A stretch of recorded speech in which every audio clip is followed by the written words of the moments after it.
Good day, everybody. Wonderful to be with you all on Climate Day. My name is Sian, Sutherland, co-founder of A Plastic Planet and Plastic Free. And Plastic Free, some of you may know, is all about the future of materials. So it gives me great pleasure to introduce an extraordinary filmmaker and now campaign movement builder, Matthieu Rytz, who is also now finding himself in that world of the future of materials with his new documentary, which is called Deep Rising. So Matthieu, here you are in Kathmandu, managed to find Wi-Fi for us. Thank you for all your efforts. I know it's an extraordinary temperature over there already. You're witnessing what is happening with climate, really on the front line. You're experiencing it now. So I'm going to say very little and leave the lion's share of the mic for you, because we want to learn really what your experience has been in making this extraordinary documentary, Deep Rising, and what the learnings have been for you. Thank you so much for having me. It's a pleasure to join you. And yes, I'm here in Kathmandu. They've been experiencing a heat wave. You know, monsoon is not coming, and even if you're the foothills of the Himalayas, it's blazing hot, and just down a bit south, actually, New Delhi, people are dying. So this climate crisis is absolutely real. And my journey into it actually started almost 10 years ago in the Pacific island of Kiribati, where I used to work with President Anote Tong, which are the front line of climate change. And really, that's what brought me to the story of deep seabed mining, because I had this privileged relationship with the head of states that's starting talking about it in 2018. But 2018, you know, the subject matter was very unknown, not like today where it's breaking all the mainstream media. So now I carry this huge responsibility also of, you know, doing this campaign, but also really having been in the front line, really being able to share a lot of behind the scene and a lot of the complexity behind. And it's a very difficult narrative out there that is constantly saying that we need those metals. We need to extract more. We all need for the better of the planet, for the green revolution. And it's a very dangerous narrative because, you know, creating new need of extracting finite resources has no good for the planet. It can't not be. So the problem is, if you start with a statement saying we need more nickel, we need more cobalt, then the next question is, are we going to get those material the best way possible, the most sustainable way possible? But it's flawed at the first place. Because, you know, if we don't need that as a first place, then you even don't need to get into a conversation about how to extract more sustainably. And fundamentally, sustainable extraction is sustainable destruction. So it is not sustainability here, it's how you keep sustainable growth and how you keep sustainably, you know, keep on consuming. You know, and that's the whole narratives that have to shift. So tell me, Matt, what impact do you believe, what do the climate scientists and the marine scientists think could happen if we do actually start to dig up the ocean bed that we know so little about? Well, I mean, it's a final frontier. It's an ecosystem we know very little about. So doesn't matter, actually, there's the fact that we want to destroy an ecosystem that is unknown. It's really playing the sorcerer apprentice.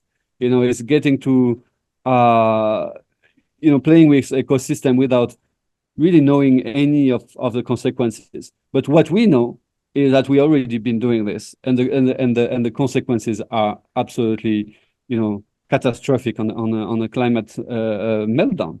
So, you know, I brought that to Deep Rising. You know, when oil and gas, when we discover oil and gas, there were some conservationists that were saying that it's a very good thing because we're going to save the whales, because we were killing so many whales for oil, to extract the oil for energy.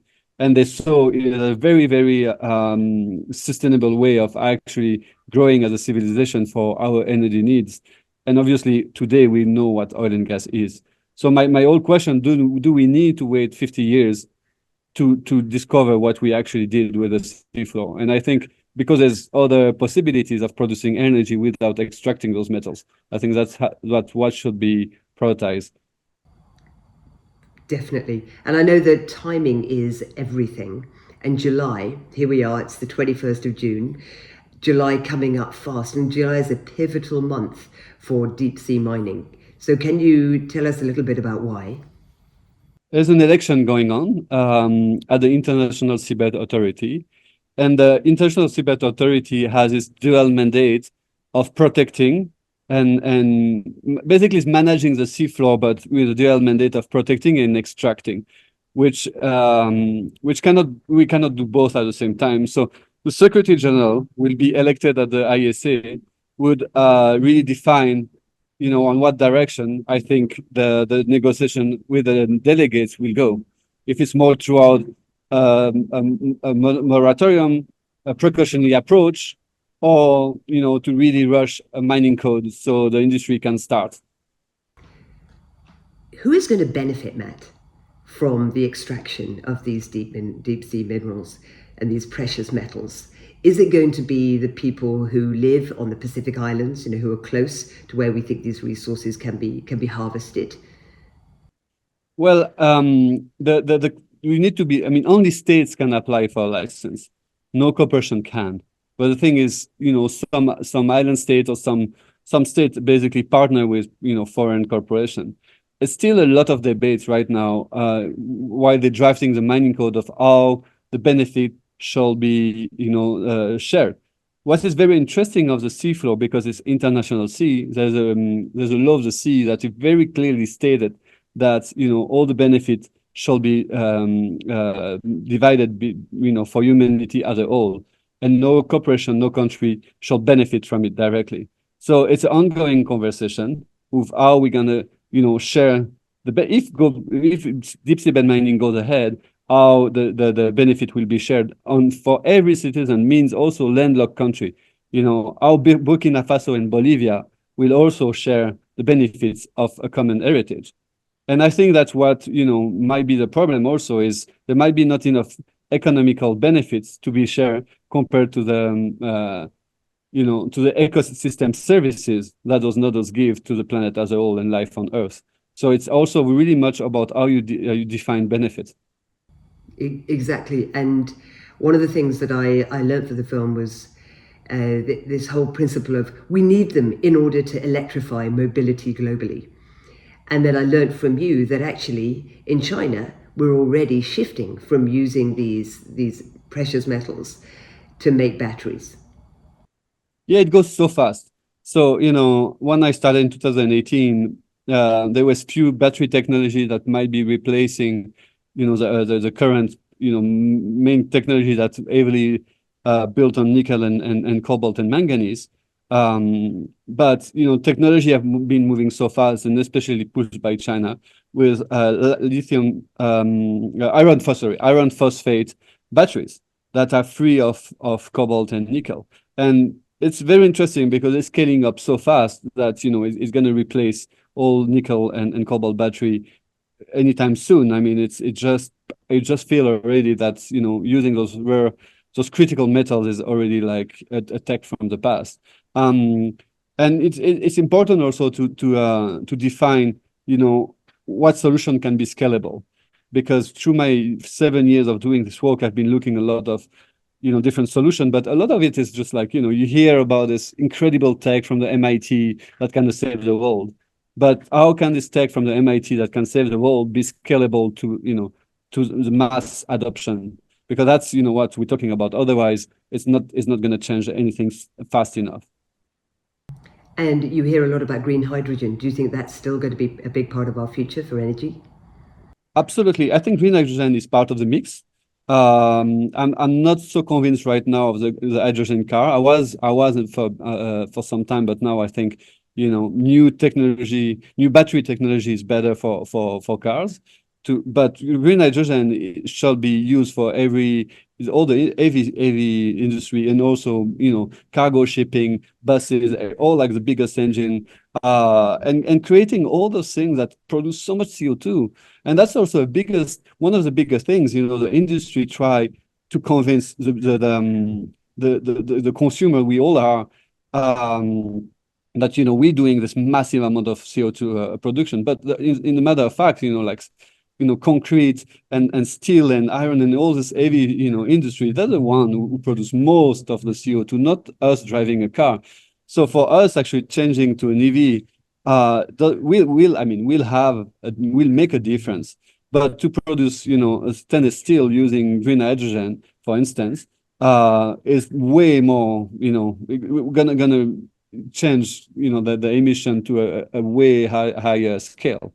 So it's also to recognize, where the pollution is coming from, and what can we do as consumer and citizens. And I think mistakes would be to just basically, trash a 4 years old gasoline car to buy a new Tesla just because they tell you it's better for the planet. Because if your car can still run, even if you're burning fuel, but burn a bit more fuel than actually crash a car to actually have another huge footprints to buy a new car. I mean, it's also this narrative of program obsolescence and just like creating all those needs for us to consume all the time. And this is, really much about the status quo.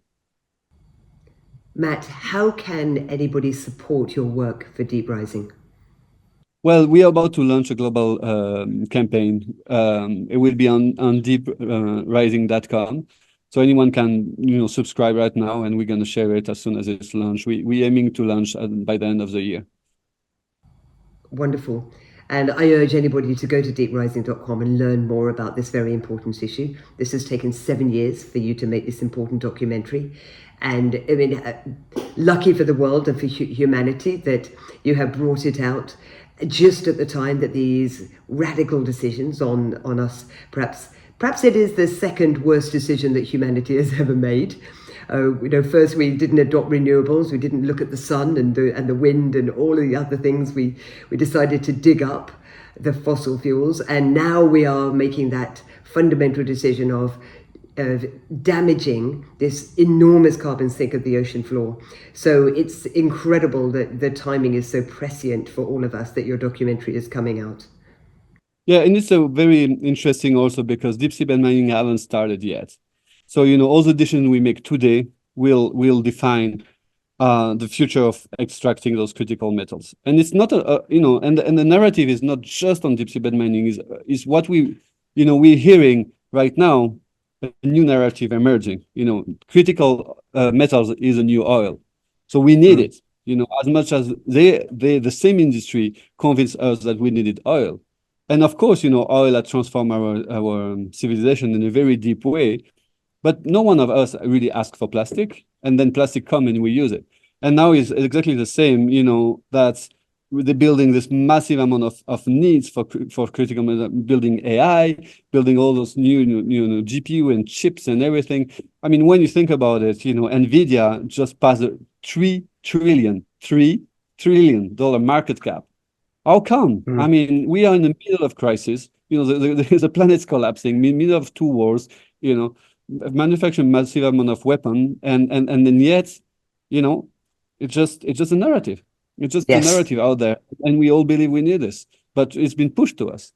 So I think it's a very important question of like what we actually need as humans. Yes, and what does it mean to be human? All of those fundamental questions that I don't believe that current narrative that we think is the only future that we can all have. I don't believe that. So it's great that we're united in this front. We need to redefine the narrative. We need to switch from this current narrative where the power and the money is held by so few. I've got a final ask of you, Matt, which is, what do you think when I say these words? No climate action, no peace. Well, it's a critical connection. It's absolutely critical connection because we humans are part of nature, and nature is part of us. So if we do war to nature, war, like nature gonna be like, if we do war to nature, we're gonna be at war between us. It's just we cannot be in a peace, when we have this behavior toward nature. Fundamentally not. So I think reconnecting ourselves to nature is absolutely critical. And when I say that is not to, I mean, yes, we can become tree huggers, and it's nice to be tree huggers, but it's more than that. It's deeper than that. It's recognize that we are made of nature, and all the microbes and bacteria and mycelium and everything that's make nature is us. And so that's also linked to deep seabed mining, because that's microbial system make all the air we breathe.